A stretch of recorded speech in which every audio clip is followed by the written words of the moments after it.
As always, it's a pleasure to have you on the broadcast. Thank you so much for joining us. My name is George Maringa.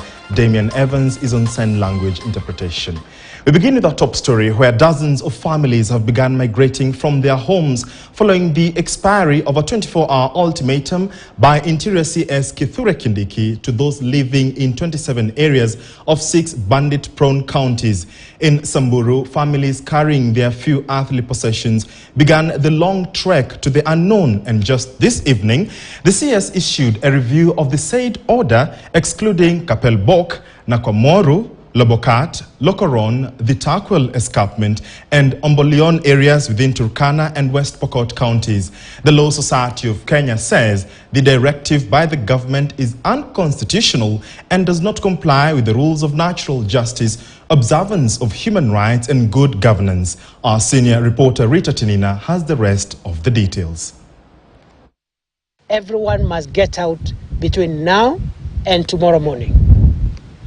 And any person who is found in the places I've mentioned after tomorrow morning will be dealt with as a bandit suspect. An ultimatum that has left dozens of families on the road in, among other areas, Lolmolog and Longewan in Samburu. Families that have abandoned places they have called home for years. Carrying their few earthly possessions, they have begun a journey to the unknown. Leo Samburu West muguni ponye na hatujui tunaelekea wapi. Carrying one chicken and a few belongings, she hopes for the best. A few can afford to hire border operators to ferry their belongings. For the majority, it is a long walk under the scorching sun, not knowing when or where they will find their next meal or a place to sleep. She is lucky. She has carried something to drink. Some are migrating to Sukuta Mamar, where they hope to find peace. To the locals, the government is the biggest enemy. Mama, na sisi unatoroka na kitu sote, unabeba mtoto, unatoroka hapa kwa sababu serikali anakuja kupiga mimi. This is the situation in some areas. Abandoned homes. The ultimatum by the Interior CS, the Law Society of Kenya, says is unconstitutional. It takes away rights of people living within those communities that are enshrined in the Constitution. We are well aware that the community that is living in the areas that the minister has issued a notice that they vacate from are living there as of right.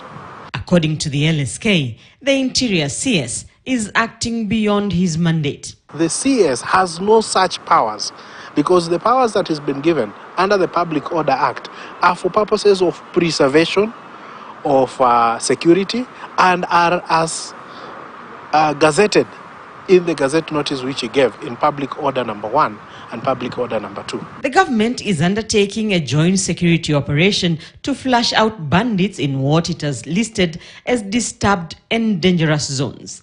The LSK is questioning the motive behind the latest ultimatum. Are they telling those people to come out so that they can bomb that region?